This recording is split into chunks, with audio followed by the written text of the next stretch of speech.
এটা আবার কি চারা? তোমরা ভাবতেছো এটা তো নাকচাপা গাছ। আসলে নাকচাপা গাছটার কথা বলতেছি না, চলো তোমাদের প্রথম থেকে বাগানটা ঘুরে ঘুরে দেখতেছিলাম।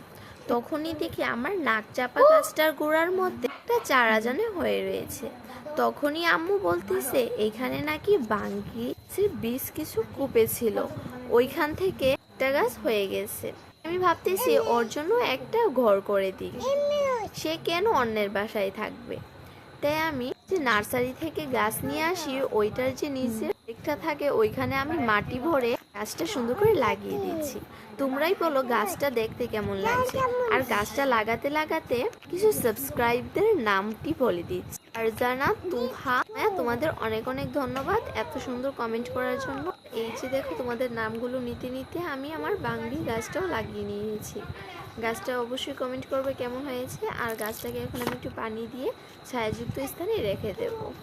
আমাদের কার কার এই বাঙ্গি খেতে পছন্দ